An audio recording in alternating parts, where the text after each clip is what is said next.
My guest today, Mark Tremonti, happens to be in 4 different bands simultaneously. He is the guitarist and co-songwriter of the band Creed, which he was in from 1997, really through today, because he was just in town touring with them. He's in the band Alter Bridge, which has been around since 2004. Those of you that watch the channel have seen Miles Kennedy, their incredible lead singer on here, who I interviewed 2 years ago. Mark's also in the band Tremonti, his solo project, where he sings. He's a fantastic singer.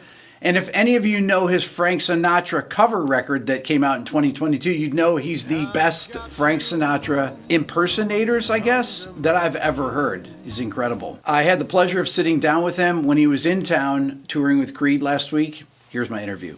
Mark, welcome. Thank you, sir. So I wanted to talk about your background coming up. Grew up in Detroit. Okay. Yeah. There you go. Yeah, Detroit, then Chicago, then Florida when I was 15 or 16. And then you went to school in Tallahassee, is that right? I went to school in Clemson first. Okay. And then South Carolina, and then I went to Florida State. That's where the band first got together. You guys were all students there? We were. You know, I was studying finance.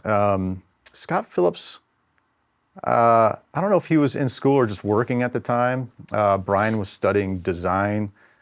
Scott Stapp and I both worked in restaurants, putting ourselves through school. I don't know what he was studying. I think political science or something. And then we had a party one night and said, let's start this band. This drummer, Scott Phillips, was playing. And, you know, we all kind of fell in love with what we were creating, and here we are. So when you guys did your first record, you did it with John Kurywchak, Yeah. right? We actually did the first three Yeah. records with John. Did you guys do that on ADATs? We did. At someone's house or something? The first one we did at his house, and I don't know if he was even up to ADAT. What was before ADATs? I don't know. 16-track recorders. Yeah. We were doing it, whatever actually. he had. It was a 16-track maybe. And we spent, I remember it was like $30 an hour of our, I worked at Chili's making the money and at the car wash. And we recorded My Own Prison at his little house. Mm-hmm. And I remember he was very strict. I'd have to change strings every half hour, every hour. Okay. If I'd get off work and I'd be dying to go to the studio to work on these songs. And if it was raining, he wouldn't record because he could hear the rain on the roof. Okay. I'm like, John, you can't hear the rain on the roof. But he had like a tin roof or something, so it took a while to get it done. Then when we got a record deal, we remixed the record, mm-hmm. But some argue that they like the original better. And you guys were signed to Wind Up Records at the time, mm-hmm. right? Mm-hmm. When the record came out, Wind Up, it was like you and then... That's it. That was it, right? That was based around you guys. Teddy Pendergrass, I think. Teddy Pendergrass was on the label. They bought it. I forget what it was called, maybe Bicycle or something. Then they bought it...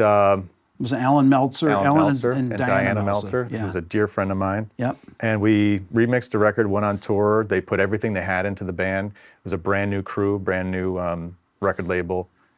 Everybody just believed in it and pushed it. And I watched friends of mine and other bands on bigger record labels just kind of get forgotten about at the same time. So it was good to be on that small little family. When you look back at it, right, that in 97, first record came out. Then you did Human Clay in 99, right? Mm-hmm. And then 2001, was the next record in 2001? I think so.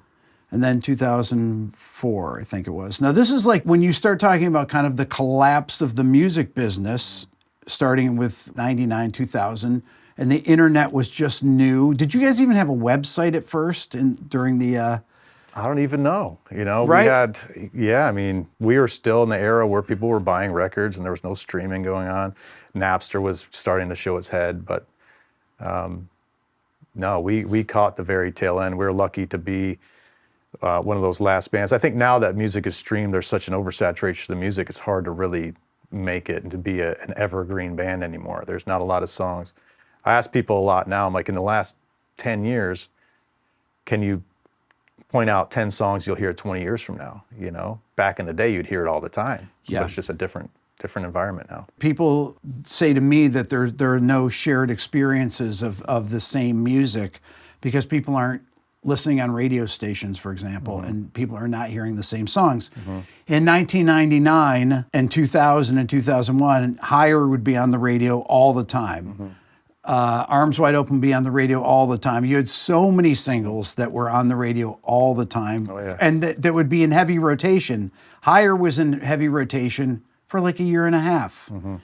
And you guys were selling hundreds of thousands of records a week. I mean, it's really mind-boggling to think of nowadays. It just doesn't happen now. Right. You know, it was something that I'll never forget it. You know, the record owner or record label president would call me, be like, yeah, look where we are on the charts. We sold this many records, and we would be happy about it. You know, today, if we sold that many records in an entire cycle, we'd be happy. Yeah. You know, whatever we'd sell in that week, you know, it's just such a different world, and I'll never take it for granted. You know, when we got Creed back together, the most powerful thing you can have is a radio hit in the music business.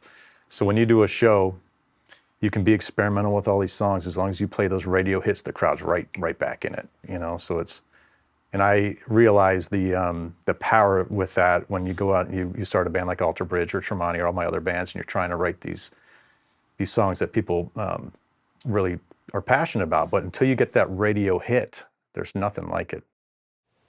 I'd like to take a second to talk to you about this channel. Of the people that regularly watch my channel, 58% are actually not subscribed.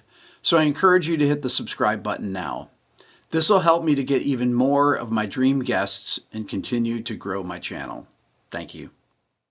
I want to talk about Alter Bridge, but I want to talk about Creed and the tour that you guys are on right now. There's been a massive resurgence of your band. Mm-hmm. Gen Z is huge fans of Creed. Somebody said this to me the other day. They're like, Creed is in, Nirvana is in, Weezer is out, and Dave Matthews is out. Somebody said that to me the other day, right? And I was like, what do you mean? He said that Gen Z has decided this. Every new generation of people has the music that they bring back from the past or whatever it is, you know, that becomes their music. Mm-hmm. And I was thinking to myself, it's like, kind of what you said, that there's no shared experience nowadays of these, you don't have these big radio hits in the same way that you had back then. Yeah. So people actually go back to the past, to these songs that are these massive things that everybody recognizes. Yeah, and it worked out well for us, you know? And, you know, when Scott asked the crowd, how many of you have seen Creed before? Yeah. Or how many of you, is this your first time seeing Creed? Almost everybody raises their hand. It's unbelievable, right? Yeah, we thought we'd come back out and this would be all our old fans, but this is all younger kids. Nowadays, when you sell a ticket, you can see if it's male, female, the demographic, where they're from, age, and it was mostly under 35 years old buying the tickets, which blew our minds. You know, so we go out and look at that crowd, you'll see young kids crying when we play Arms Wide Open. It's like, wow, it must be because your parents turned you onto this song, or you were born because, or your parents were, your mother was pregnant when the song came out or something. Yeah, so it's nuts. And you see grown men and women cry when we play these songs. It's awesome. I wanted to ask you about your rig back then. What were you playing? How did your rig change from the first record to the second record? Did it change? It always changes. Yeah, okay, so talk about then. I want to kind of know kind of how your rig has changed through Alter Bridge and with your solo records and everything. So my rig started with a Crate G1500 half stack that I had at home that I loved. It was the amp that I coveted, begged my parents to buy, and then when I got Creed started, I had a Hughes and Kettner Tax 100, I believe it was called, 4x12 cabinet. And then when I got, when I was a professional musician, I think I had a Boogie rectifier, Mesa Boogie rectifier. Then I bought a Wagner Ubershaw. Yep. And I would use the rectifier and the Ubershaw together. And then I loved the Fender Twin 65 reissue for cleans.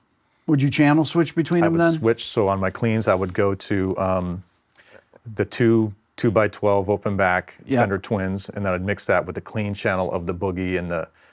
I don't think we'd even go to the clean channel of the Wagner, just the Boogie, and then the Boogie just to hold some of the low end. Yeah.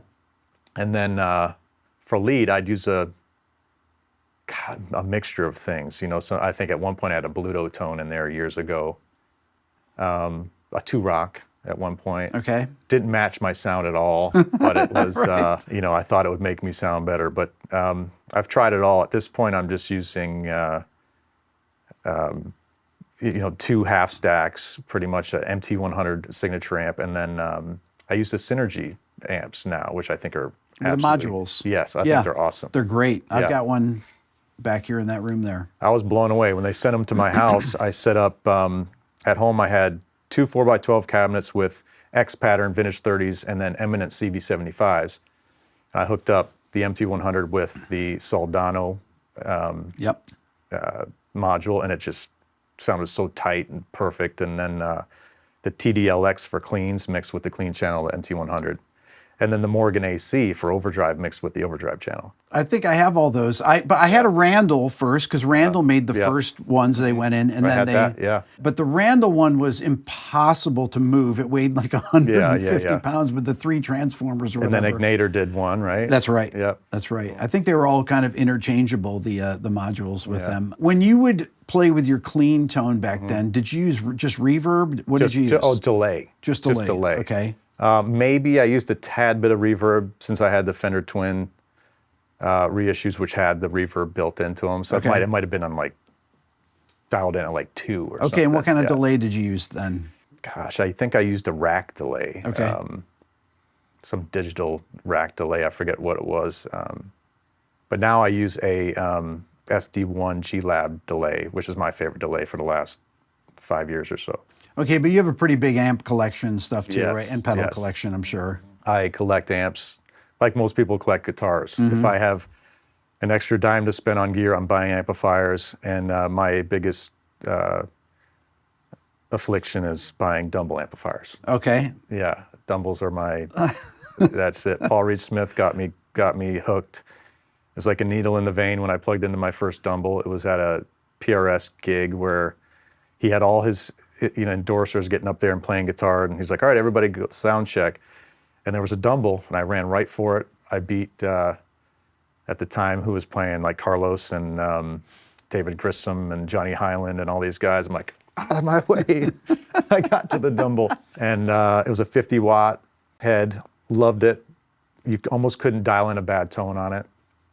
And Paul's like, I'll give you that amp one day. He never did.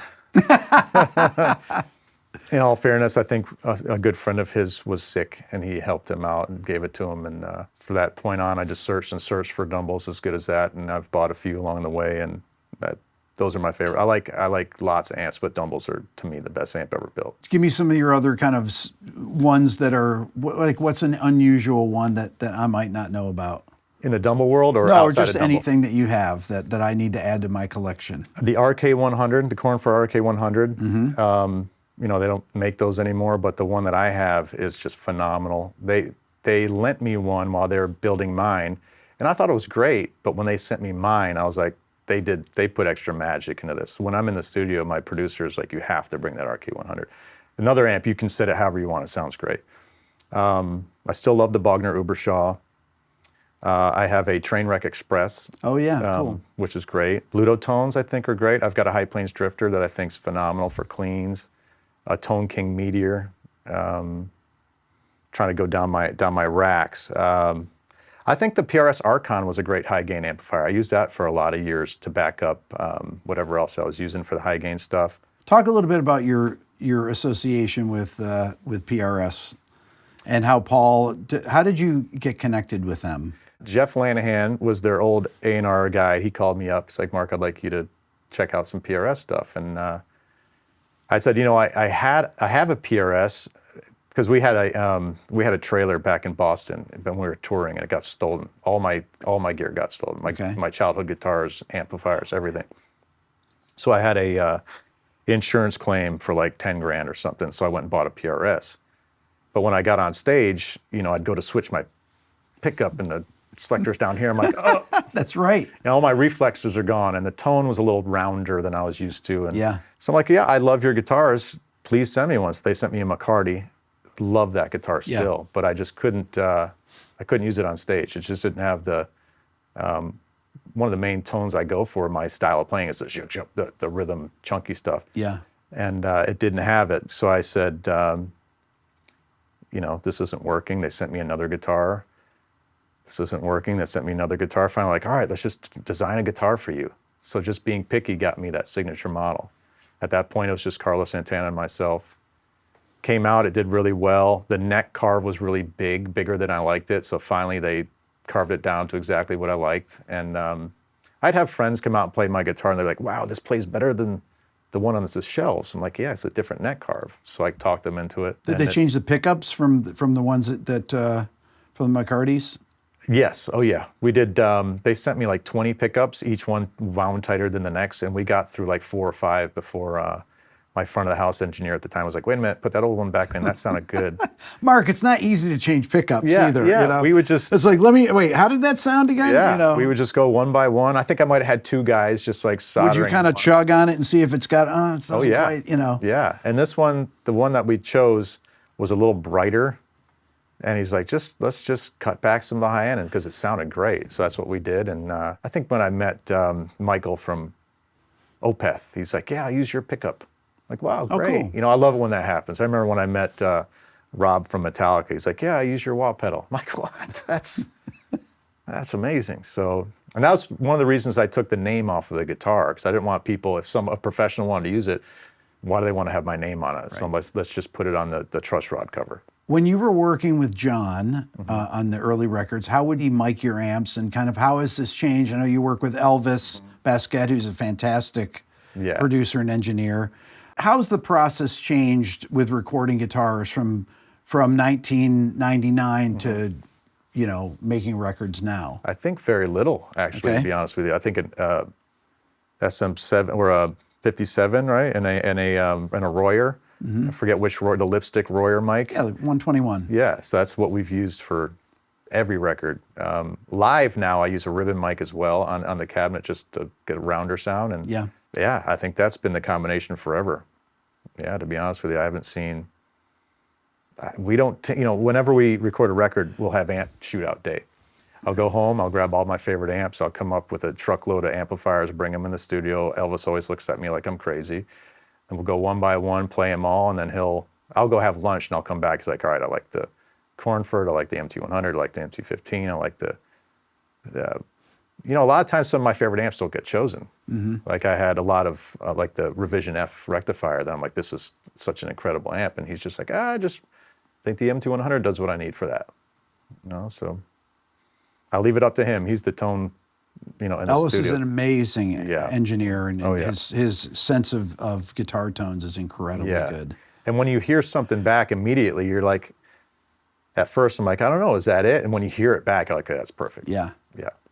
Will you guys record DIs all the time? Yes, right? Yes. I've talked to Jon in the past, Jon Kurzweig. I had met Jon, years and years ago, and he told me that you guys wouldn't play with a click, right? With a click, and the songs would have a natural flow to them because of that, and they would speed up a little bit maybe in the choruses and come back down a little bit.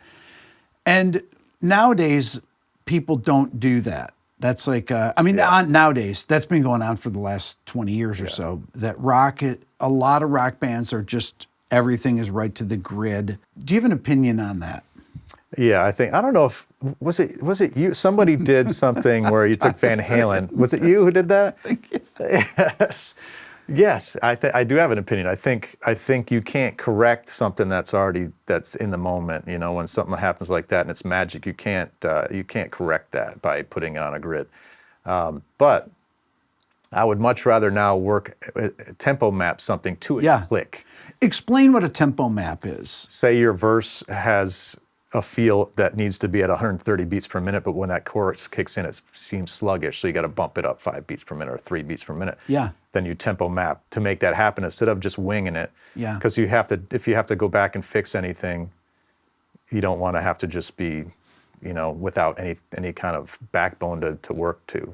Any skeleton. I have this app on my phone that's a BPM detector, basically, and a lot of, you know, contemporary rock music, whatever, you put it up there and it'll just be locked into a tempo. But when you go back, if you listen to your old records, or you listen to AC/DC or any old records, they move around. The tempos move around. Back in Black starts at like 91, and then the chorus is in 93, and the second verse is at 92, and then the second chorus is 94. And maybe there's something to it. Yeah, and it's natural. It's natural. But producers nowadays, they do it differently. You know, with the new technology, they don't want, why be natural if you can be precise, you know? And would I go back to the natural thing? I'd experiment with it, but I feel so comfortable with what we're doing now. Yeah. You know, our records, if you take the My Own Prison record and you put it up against a new record that we've just done, it will sound nothing alike. I wouldn't change the My Own Prison record, but it sounds like a demo compared to stuff now. When you guys finished the second record, the first record was sold a gazillion records. Did you guys know that you had this massive diamond, you know, I don't know how many, that did what, 15 million or something like that? Insane number of records. Yeah. Did you know or not? You never know. Right. You know, the bad thing about the early part of our career is everybody was doubting us the entire time. So I felt like I was fighting survival my entire career up until our third Alter Bridge record. I felt like every record I put out, every single I put out, my career could be over. Somebody else is going to take my job, right? So it was, with My Own Prison, we came out with that single, and they're like, all right, you're going to be a one-hit wonder. Then we came out with, I think, Torn next, and that went #1. We're like, all right, we're not a one-hit wonder. Then they're like, you're going to have a sophomore slump on the next record. Well, thanks. So that, I think that made us work harder. Then when we heard, I remember hearing Higher in the studio and being like, that sounds like a hit song to me. Yeah. I remember exactly where I was when I heard it on the radio. I was at Haverty's, the furniture store, buying furniture for my first home. And I'm leaving with my wife, and the DJ was like, well, Creed's coming back with this great, sounds like a hit to me kind of a thing. I was like, yes, thank God, we're going to live another day. And then, of course, Arms Wide Open did really well. What If did really well on that record. And I want to play some Fire here. yeah.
When you do the chugs in this, the chugs are so powerful on there. Is everything just double tracked? The clean parts are double tracked, Yes. and the heavy parts are double tracked. That's it. I'm just hearing Doubles, two. yeah. I'm just hearing two guitars, two cleans, Slightly panned, yeah. slightly panned, and two heavy guitars. Yeah. Right. And with, you know, when it's now with two guitar players, we quad them. Who's your second guitar player now? Is it Eric Friedman, yeah. Now you and Eric have been playing together Forever. Forever. Yeah. Did he ever play with the band back? When did you? In when 2012, I Okay. think, or 2009, 2010. But he never recorded on a record, but he played on the last tour we did and this tour, and he's just an incredible player, and he sings a lot of the high backups that I couldn't hit, and he's just very precise, and I like to partner up with guitar players that aren't like me, that are Yeah. different than me. I want to find a guy that plays more bluesy, you know, and he's way more bluesy than I am. So I'm kind of the chunkier guy, and you know, but the more I play with them, we both learn from one another. Hold on, I'm going to play something here.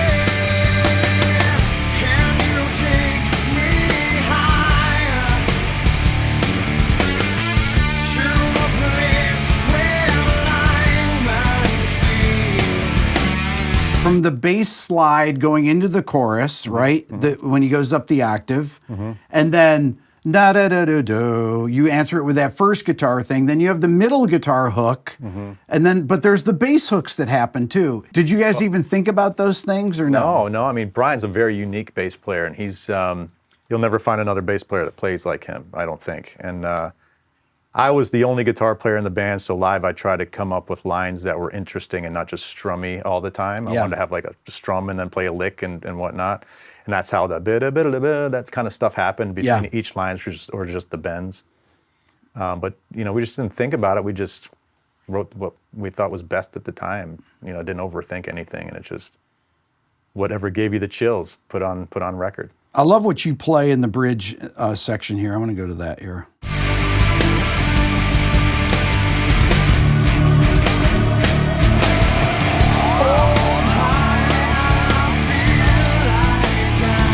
I love that. It's amazing. Yeah.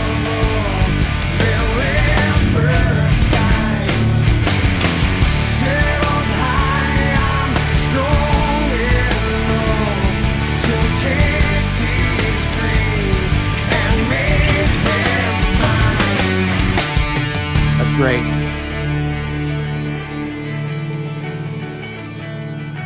I love. The dynamics there live always work really well. That's when the crowd gets animated. Set up high, I'm strong enough to take these dreams and make them mine. I remember talking to a radio person back then that was like, that is the best testing song. Wow. And it was the call-out research. They used to have this thing that people don't even remember. Yeah. This is like, these things don't even exist. They would threaten us with our research stuff. Yeah. Oh, this isn't researching like this or that. Explain this, because these are terms that nobody even uses anymore. Your song would come out and your research would be great, and then they'd do another either listening group or, I'd maybe put 100 people in a room and research songs and be like, it's not testing as well as it did. It's like absurd to think about, tests. Right? If it's selling records and people are coming to shows, why are you going to keep testing it? Right. Creed got to a point where the music was played so much that the testing might not have been as good because people were just tired of hearing it all the time, because it was doing well. Right. The amount of times that they played the songs kind of hurt things sometimes too. Okay, Arms Wide Open. Mm-hmm. Was that a song that you just wrote? How long did Higher take to write? Higher, we were at Floyd's Music Store where we got our first record deal. And Scott used to challenge us to play songs in the moment. Like, let's write a song on stage in front of all you beautiful people. And I would always be like, what are you doing? All right. And I started playing Higher's chorus, and he started singing over it. Mm-hmm. We wrote that in front of people. Okay. And then we spent, we're like, wow, that's great. And I think we had a tape of the live performance, and we listened to it, and we developed the song further, and became this, iconic thing for us, and we were at sound check with Arms Wide Open, and I was finger styling the verse, and Scott's like, oh, that's beautiful. Hold on a second. Gets his notebook, starts singing, and I think he had just got the news he was going to be a father. Mm-hmm. So it's just it happened in the moment. And so much music happens like that. The best music happens like that. I think when you overthink music too much, it can suffer sometimes, certain songs. But that one just happened in the moment. Let whatever's in the back of your mind spill out into your music in the moment, and that's what happened. When you think back to these times, is it easier when you're younger and you kind of don't know what you have in store for you to come up with ideas like that? Yeah, I think it gets harder as time goes on because you've done so many things. Mm-hmm. One thing I can't, that drives me nuts is, and I love him for it, but I'll write something and my drummer, Scott Phillips, will be like, that sounds like the chorus off of our second record. He's that guy. Right. I'm like, damn it, or I'll write something, I'll have a song done. I'm like, I got the perfect bridge for it. And he'll be like, well, that sounds like a bridge from a King Crimson record from, the 70s. I'm like, I've never heard that song before. There's only 12 notes. So he's kind of our guard dog when it comes to it can't sound like something else. And, I think we all like to go to our favorite kind of chord progressions and stuff, and it happens. So I got to the more you write songs, the more I have to get experimental with it, and doing alternate tunings helps me a lot with that. Yeah. But I find that even when I tune my guitar to an alternate tuning, I'm doing some kind of different chord inversion on the same chords I like in the standard tuning. I still get drawn to the same emotions. Now, is Higher just in drop D, or drop is that D, okay? Yeah. Songs like What If, is that in drop D? That's in drop D, yeah. All the Creed stuff earlier on was standard tuning, drop D tuning. One song's in open E. Was Arms Wide Open, was that in standard? That's drop D. That's drop D, okay. Faceless Man and Are You Ready are in open D5, which is my favorite alternate tuning. Explain that for people. That is a big power chord. It's all 1s and 5s. It's D, A, D, A, D, D, starting from the thickest string. You know, if I had a 6-year-old student, I could teach him how to play an open D5. You know, you can just use one finger and bar across the whole thing. You can do a lot of pull-offs where all the open strings sound beautiful. It's hard to make it sound bad. Yeah. Yeah, I love it. What did you use for your string gauge back then? From a set of 11s. Mixed set or something? Mixed set. 10s on top, 11s on bottom. So I want to be able to practice for hours. So if I'm playing a set of 11s and bending, I'll pull the skin off of my fingers. So I use 11s on the E, A, and D and 10s on the G, B, and D, G, B, and E. So when you're playing lead and you go down to the D string, do you notice that? Well, you're used to that, right? No, I don't notice it at all. Don't notice it at all. Because I'm all over the place too. When I go to Tremonti, I'm in B, or I'm down low, so I'm on a baritone guitar. We have one song that we play with Alter Bridge that's down, and I don't even know what it's down to, but it's down low enough where playing a solo is just terrible. So I use a drop pedal. So I keep my string gauge, hit a pedal, drop the thing down, so I can do a solo without having this big spaghetti strings on there. Okay, those drop pedals, I've never used one. Does it, when you're playing it, what's that, does it feel weird or something? I love it because when I'm in the dressing room and I have to practice all this stuff, I don't have to tune my guitar. I can just hit the pedal. If you go down maybe 2.5 steps, you're going to start noticing some You get artifacts craziness. or something? Yeah. But I did it, I was down a good 2 whole steps with this song, with Fable of the Silent Sun, it's called, with Alter Bridge. And the only person who could hear it was Miles. Miles is like, I think at one point he's like, stop, let's play this one part. Something's out of key. I'm like, I'm reading perfectly in key here, but then it was the drop pedal. He could hear it. Nobody else could hear it, but he's Miles. I want to talk about Miles. When you guys started playing together in Alter Bridge, he was in Mayfield 4. That was his band back in, where was it, Portland? Where is he from? He's Western from Washington? Spokane. Obviously, he and Sky have very different styles, and he's a guitar player. And he's an excellent guitar player. I always wondered how you guys divvied up parts, and if he would contribute stuff, like who would decide who would play things, and would he be like, oh, let me play that part or something, or how would you guys do that? Well, when I first called him up to sing in the band, I had no idea he was a great guitar player. Yeah. I had no clue. I just knew he was an incredible singer. And I wanted to create a new band that was different than Creed, and how better to do that than find a singer who was a polar opposite. And when I heard his voice, I remember my friend showed me a Mayfield 4 song, Summer Girl. Yeah. And we were driving in the car. He's like, listen to this. This is the Mayfield 4. This is the guy that used to tour with you guys. And it blew me away. And I was just thinking, like, how powerful would it be to have that weapon in the arsenal, being able to write a song with that kind of range. And called him up, sent him some demos. He loved the demos, flew down. And then one night he was playing, I heard jazz music coming out of his bedroom. And I opened the door to say goodnight, and it was him playing the guitar. Right. I'm like, you son of a bitch. I had no idea you could play guitar like that. He's like, yeah. Just kind of, shy about it. Yeah, I play guitar. And from that point on, I'm like, you need to be another secret weapon in this band. So the second record, it was all just me and him both doing the thing. And little by little, I'm like, you need to take this solo, take that solo. If I'm doing 8 solos, you do 3 of them, and then it got to more just. Is that mix. fun for you to have Yes. someone else? I mean, it's like. I can't do it without it anymore. That's why Eric's playing with Creed. Once you have 2 guitar players in a band, it's hard to go back to one. There's nothing like going to a guitar solo and the bottom drops out. Oh yeah. I can't stand it. Back in the day, I could do it, but there weren't a lot of guitar solos in the early Creed stuff. But and Miles plays so differently than I do, and Eric plays so differently than I do. They're both more. Miles is definitely more jazzy than I am. Yeah. And Eric's more bluesy. I'm definitely more metal than those guys. But it's gotten to a point where I've worked with them so much, like with Miles as a songwriter, I'll get in the studio and Elvis will be like, yeah, Miles' song. And Miles will be like, nope, that's Mark's song. Or Mark's riff. And I'm like, nope, that's Miles' riff. There'll be some heavy riff. But what gets me upset, and if the guys watch this, is when I present a metal riff, everybody looks at me like I'm crazy. Like, we can't play, that's too metal. But if Miles presents a metal riff, it's all fair game. I don't get it. Yeah, so that's why I started the band Tremonti. Okay, now in your band, in Tremonti, Garrett played drums, Yep. right? Garrett Whitlock. Yep. He's an excellent drummer.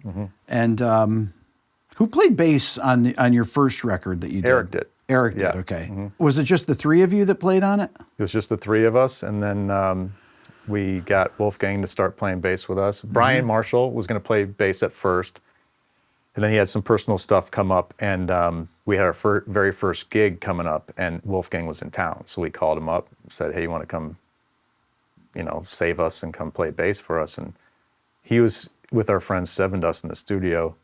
So an hour later, he comes running down, driving his pickup truck down the street with Van Halen road cases in the back of it. We're like, how cool is that? And he knew the stuff like immediately. I mean, Wolfgang has got the Van Halen blood. He's incredibly He's such talented. a good musician. Oh my incredible. gosh. He had it like, and you want to be nice when you're in a room like that. You're like, all right, you sure you want to do it again? It's like, no, I got it. Like, all right, awesome. And this isn't like playing simple 4-chord stuff. Some of the Tremonti stuff is definitely has more going on. So it takes, if I didn't know it, it'd take me a minute to learn it. So it was great that he came in and kind of saved the day and did 2 records with us. Let me play so people can hear.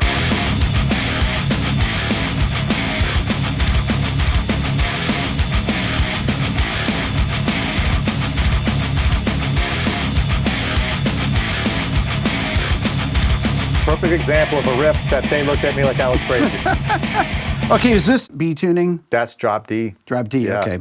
Okay, so, Maybe a half step down. and that's Garrett, right? Playing Yep. drums on that. He's an excellent drummer. Absolutely. And Elvis produced this as well, right? Elvis has produced everything for me since the second Alter Bridge record. And Ben Gross, first Alter Bridge Yep. record, is that right? Ben did a great job. He We loved did. Ben, yeah. You did that here in Atlanta, right? Tree Sound, maybe? Some of it? We might have done drums here and then went out to LA to everything else. I know I did guitars in LA. That's what we loved about Ben is his low end was all tight and big and Yeah. had a nice heavy sound to him. This is one of my favorite Alter Bridge sound. Blackbird. Yep.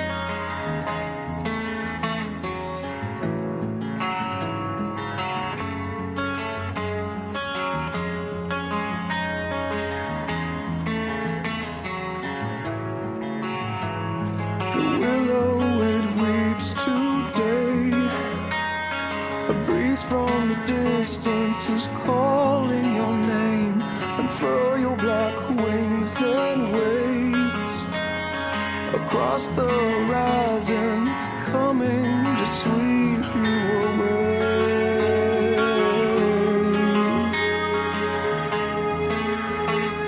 It's coming to sweep you away. Definitely the fan favorite. That is the most beautiful riff. Oh, thank you so much. I love that. When I go back and listen to everything I've written, I'll have these little parts that I'm like, something has to happen with this. And that was one of the parts. Was that something you had sitting around, like waiting Just to... the guitar part. And then I sat with Miles on it. He loved it, started singing over it. And then we couldn't come up with a chorus. 6 to 8 choruses are sometimes hard. Yeah. So me and Miles ran into different rooms. And then we came back in and Miles tackled that chorus progression. And then we were like, all right, now we need this bridge. So we split up again. We were in this rehearsal room. Miles went in one room, I went to another. We both came back in, got it. You'll see in that bridge, my part and his part. We're like, all right, we'll just use them both and layer them. Let me play some more.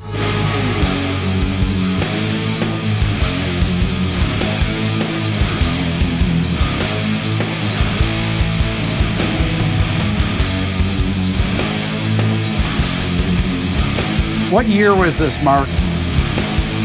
2014, something like that? 2012? That was before that.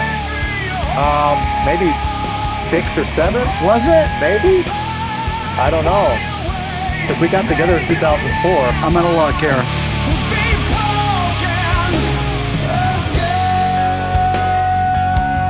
2007. Yeah. Wow. When I sound check amplifiers for a clean tone, that's what I play. Okay, so who's playing that right there? I'm playing the clean part. Miles is doing it. He's playing the Yeah. riffs. Okay. Yeah. And that is that a clean and acoustic doubled, right, on that? Probably. Okay. I would think if the acoustic is way buried. Yeah. Yeah. We'd always have 2 days of just like acoustic layering for whatever clean and whatever worked would work. But now, I haven't done that in a while. Like I think the last couple records we haven't done that. I think producers have gotten pushback for putting too much into a recording nowadays. It's like just make it raw. So there's no more acoustic layering as much. Were there times when you were doing these things that you'd have, like if you're doing a mix of a song, that you would actually say, let's not use this part, or let's only use the acoustic here, or something like that, and decided to do it like a subtractive? Yeah, I mean, we did, one good thing about doing the acoustic layering back in the days was we had, for a Tremonti record at least, a B-side where we just took away the electric guitars and made it an acoustic version, because I think people realize when you put out a record, you have to sacrifice 2 or 3 songs for your international releases, because if you put out a record in Japan, they need that extra bonus track. Or you put a record out with this, with Walmart or Best Buy, you have to get them an exclusive track. So having that acoustic version was just an easy way of not having to sacrifice a song. Alter Bridge toured a lot in Europe, right? That was kind of a big thing that on purpose developed that. Talk about that, because people in Europe really, all my friends over there knew the band so well. Yeah, when Creed came out, when Creed disbanded and we started Alter Bridge, the United States had a lot of pushback for Alter Bridge. We were just Creed Part 2.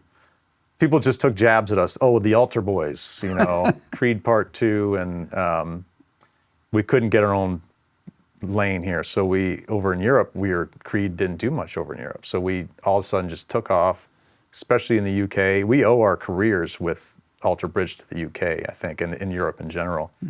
We would probably be getting back into this Creed reunion, fresh guys who haven't been on stage for the last 15 years, if it weren't for Europe. Like I'm going to Europe next month with Tremonti, and I can go over. You did the same thing with Tremonti, where you toured. You have those really strong, for now a couple decades, really. Yeah. So I can go over there, headline nice size shows, but I come back to the States.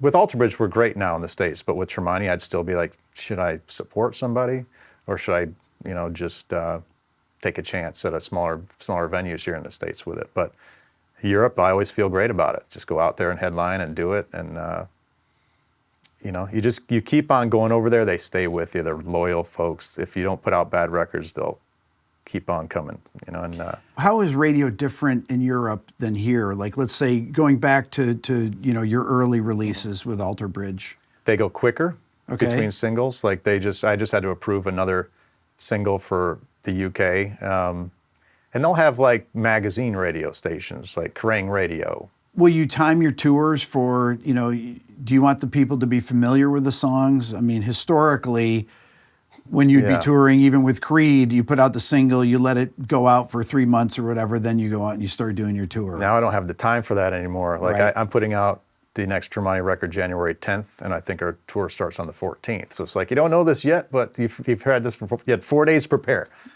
But I've got so many things backing up. I'm in a huge jam of all the bands at one time, the most I've ever had in my entire career. So it's just trying to make it work. When you are, you do an Alter Bridge record, then you do a Tremonti record.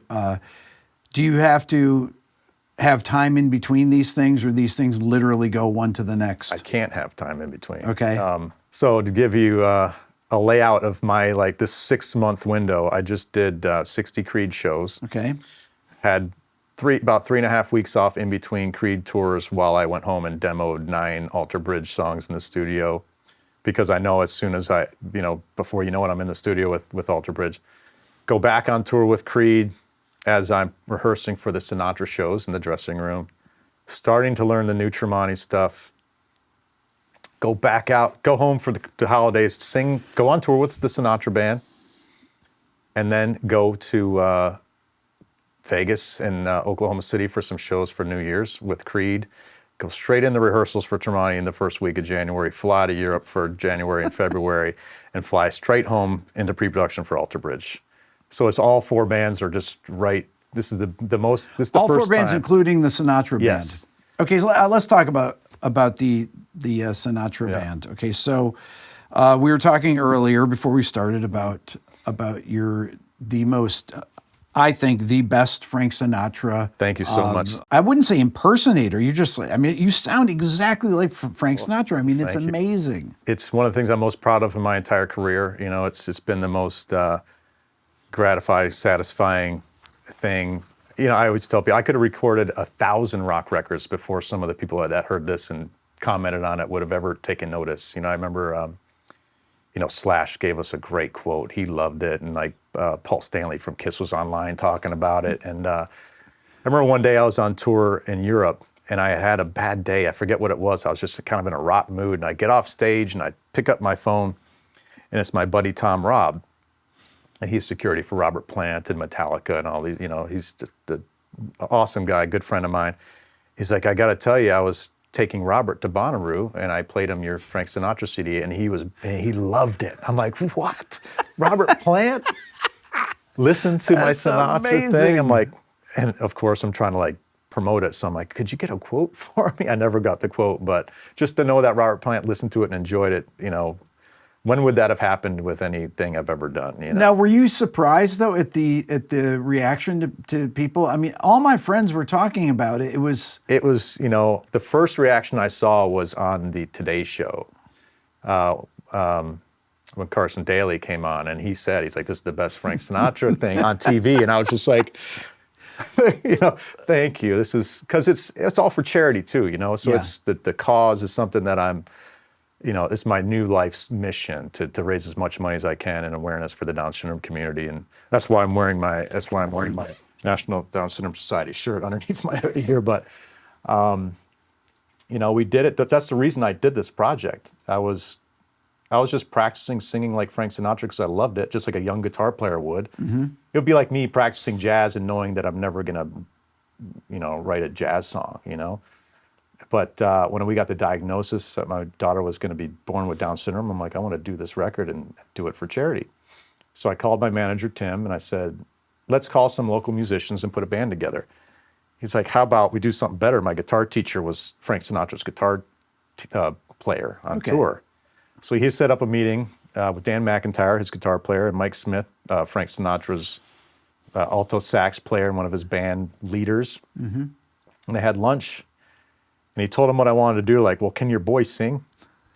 And Tim had never heard me sing Frank Sinatra. So I'm like in my bathroom singing him a vocal. I'm like, they call, you know, Lady Luck. And I sent him a clip of it and they set up a studio session. We were just going to do 2 songs to see how it worked out.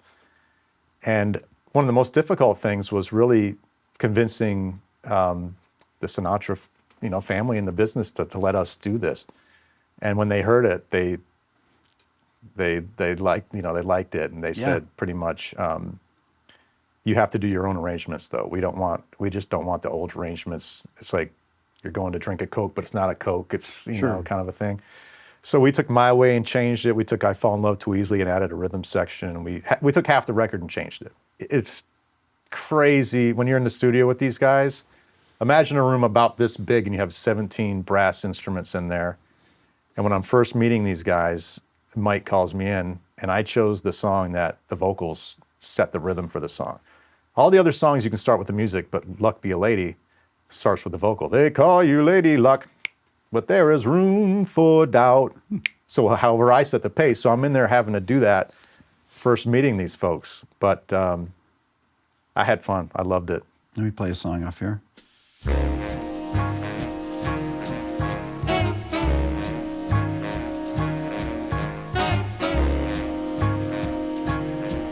I've got you under my skin. I've got you deep in the heart of me. So deep in my heart that you're really a part of me. I've got you under my skin. I tried so not to give in. I said to myself, this affair never will go so well. But why should I try to resist when, baby, I know so well I've got you under my skin. Frank's phrasing, his timing was Yep. so unique and so good, so in the pocket. Oh, yeah. This is like to do it right. This is what I mean. You're so good at that part of it as well. It's not just the tone; it's the whole feel of it. He sings like a trombone player, you know. He would sit there and watch Tommy Dorsey play, and he'd watch how he breathed, and he'd watch how he phrased. And I think he respected these musicians so much that he wanted to kind of sing like he's a musician, that he can phrase. He's not going to sing the same phrase twice. He's going to be in the pocket. He's going to be ahead. He's going to change lyrics. He's going to scat. He's going to do all these different things because he wants to be just like the trumpet player who's fooling around on his melodies. So when he sang, you know, when I studied how he sang, first of all I went online. I was like, Frank Sinatra singing lessons. Nobody sounds like Frank Sinatra. These guys be like, here's how you sing like Frank Sinatra. Be like, oh, sing this and that. Like you don't sound like Frank Sinatra. So I remember talking to Eric, my guitar player, Eric Friedman, and he was like, nobody's going to teach you better than yourself just being into it. Just listen. And I'm like, you know what, you're right. So when I would take my son to soccer practice for 45 minutes driving there, I'd pick one or two songs and I'd just sing them over and over again. I'd listen to it. Then I got there, I'd break out my laptop and I'd phonetically write out what the lyrics were, how it sounded like he was saying them. Then I would phrase them, you know, I'd move them in the phrase. When I looked at my chart, I would see the phrasing on my page, and then I would write where he'd put his vibratos and how he would change his vowel sounds. Yeah. You know, and so if you looked at my notebook, you'd see like a down to the minuscule detail of what I thought he was doing. So when I sing along to it, I could sing and practice and have all my cues. One of the songs on here was my dad's favorite song. Literally, the song Wave, Yeah. the Joe Beam song. Any jazz record that my dad saw that had Wave on it, any version of Wave, my dad would buy it. It'd have to be whoever. If it was Oscar Peterson playing Wave, if it was Sinatra, no matter who it was, but it was literally his favorite song, and I would always play it for him. Yeah. And I want to play a little bit of this.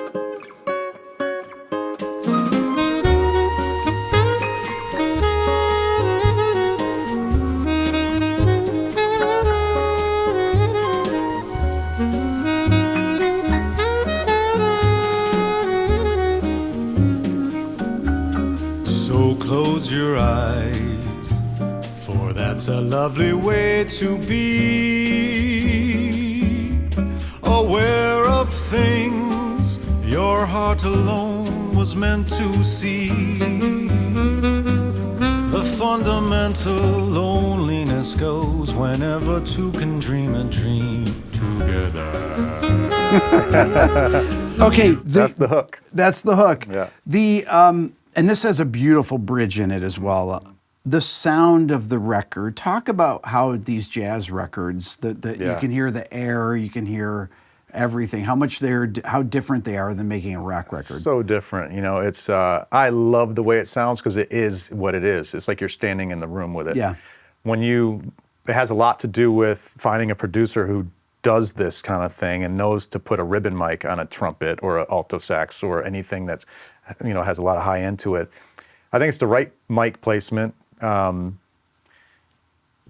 these guys, mostly we would record with almost everybody in the room doing it. Yeah. Sometimes the solo sections would get overdubbed, but what you hear is one take, you know, and when we go back and listen to it, sometimes Kerry Deadman or Mike Smith, the guys that kind of were the band leaders, would be like, all right, on this frame here, we have alto sax 2 might have hit an F sharp over this. Let's look at it. And they'd play it back and they'd hear like, oh, sure enough. All right, let's do the whole thing again. But we would do these tracks maybe 2 or 3 times and be done. And for me, I was a little disappointed because I wanted to be in there all day long. Sure. And the band would be done. And one of the best compliments I got was the band would play by themselves and then I'd sing with them. And I remember like Roger Ingram, one of his best trumpet players ever, was like, you know, when Mark's singing along with us, we just have more gusto. We play better. So I was like, well, that means a lot. So I'd get in there and I'd sing and I'd feel like we're one big band, you know, and it was just one of the most fantastic things I've ever done. I remember my buddy Tom Costanza came up and filmed it, and we were filming, or we were shooting Fly Me to the Moon. Yeah. And he came over to me with his camera, and he's just like pointing at his arm, just chill bumps. You know, when you're in the room with the guys that were on stage with Frank Sinatra playing Fly Me to the Moon, it's like, I can't believe I'm here doing this right now. Because, you know, I've played with a lot of bands. You know, I've gotten to play with all my heroes. But the Sinatra thing, he was the first big star, I think, musical star Oh, yeah. in the world, the biggest. Yeah. Did you sing through a U-47 or U-48? What did Frank sing through back then? U-47. Yeah. In the end, he sang the U-47s. But I had a U-47 brought in from the local Chicago gear shop. I forget where it was from. And then I bought a Wonder Audio U-47. Yeah. And we did the shootout, and I had a Heiserman 47 and a few other mics, but the Wonder Audio really took the cake. I used the Heiserman for a couple tracks, and then the Wonder Audio was the main one. And then I did a Christmas album, and I went over to Paul Reed Smith's house, and this is when I'm going down the rabbit hole on microphones, and I'm like, I want to check out your microphones. And he has this like locked up case, a glass case with all these just rows of microphones. And Paul, he gets all excited. He's like, check this one out, check this out. And I would sing on it, and sounds great on your voice, and this and that. And then I get to this crazy looking microphone, looks like some kid welded it in his garage, Sheffield Labs mic. And it blew me away. It's the best sounding microphone I've ever heard. It made everything else pale in comparison. It's just incredible. And when I went in and did the Christmas record, I bought, what is it, the AKG? What's the skinny gold? C12. C12, exactly. Yeah, I AKG. bought that from Paul, and I brought it in the studio. Or it could be a 251 also. Probably C12 or it's C12, 251. yeah. C12, yeah. So I bought that from Paul, got in the studio. I had my Wonder Audio mic. I had the C12. And I borrowed the Sheffield from him. He's like, Okay. you can borrow it. Because I wanted to buy it from him. It's like, no, you can't get these things. So he lets me borrow it. And after I sing the first song, I'm like, I don't want this C12 anymore. It's the Sheffield just is crushing it. There's no comparison. So I called Paul. I'm like, can I sell this back to you? It's like, you know what? He makes a call. He's like, yeah, John Mayer's going to buy it from me. So John Mayer buys it from him. And then after the record was done, I'm like, Paul, I need this microphone. And he's like, you know, I found recently a producer you probably know of out in LA just put a bunch of gear on sale. But he had one of the Sheffield mics. Wasn't Daniel Lanois, was it? No. Okay. But he sold one of the mics to Paul. And I think there was only a couple dozen of these mics made. So I told Paul, I was like, does that mic sound like the one I have? He's like, yeah, they all sound identical. I'm like, then can I have this one? He goes, calls me back an hour later. Says, okay, you can have that one. So I have the best microphone I've ever heard. I brought it in. I didn't know if it was going to work for rock, because it works good for the Sinatra stuff. It works amazing for it. But I brought it in, tracked it for my newest record, new Tremonti record. And Elvis said it's the most impressive piece of recording gear he's ever used in the studio. Wow. He just was just like, this is incredible. I can't wait to hear, Miles and Scott on that microphone, because we're an acoustic guitar on that microphone. And is this a tube mic or is this a? Yes. Okay. Yeah. But it looks like a toy from like a high school science fair. Nice. Yeah. But it's incredible. I'd love for you to hear it, because you'd appreciate it. So when you are doing your Sinatra performances, will you just do one? Do you do one long set? How do you do that? Do you do an intermission? We usually do one long set. We did one show where we had to do an intermission. Yeah. Some of the theaters like that. Yeah. And who comes to these shows? Is it It's a mix. fans of yours? Is it fans of Frank? Is it older people that like Frank Sinatra? It's a perfect mix. Like we'll have, rock fans that will come, and they'll be dressed in their suit and ties. I'll meet some of them that are like, I'll never dress like this again, but I'm coming like this for your show, because it's a black tie event. And then you'll have, my brothers or something will go and, hit the restroom, and they'll hear like people in there talking like, wow, this sounds like the old man, or, like he just senses how happy these older folks are to see, his musicians on stage performing these songs. And theaters have mailing lists, so if these people are buying a ticket to the ballet or an opera or a, that kind of thing. they'll see it on the thing. They'll see Sinatra. Yeah. And buy a ticket. I'd buy it immediately. Okay, so I have to ask you this. Do you wear in-ears for that, or do you? Yes. Okay. I wear in-ears, but I take one out. Okay. I kind of just loosen one. I do that for my normal performances too. I'd like to keep one ear in and out. You know? Okay, would Frank, he would never have monitors, would he? No.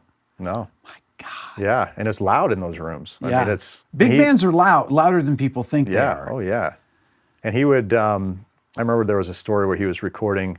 It might have been the Duets record, and he was in the room, and if it was duets, it would be Hank, and he would be like, "All right, you got to go into your isolation room to sing." And Frank said, "No, I want to be with the band.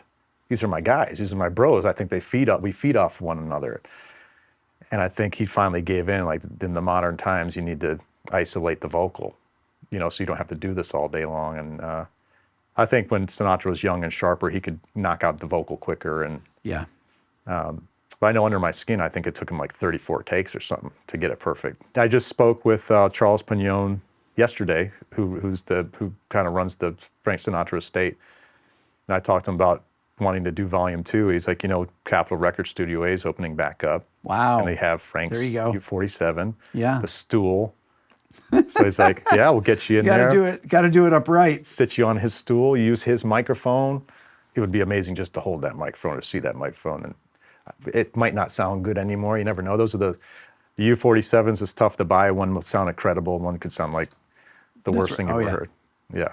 I'd love to come and see your Sinatra performance. Let me know anytime you want to come out, and hey, bring the cameras and film it. We'll do another segment of the show. Awesome. And for you out there, you can see Mark sing on YouTube. All your performances are you have videos out for these, and the Christmas show I did last year is going to be aired on PBS coming up tomorrow, maybe. Oh, cool. Or the next day. Yeah. So it's, you can find it anywhere. Well, Mark, it's been such a pleasure to have you come by today, and such a fan. And I really,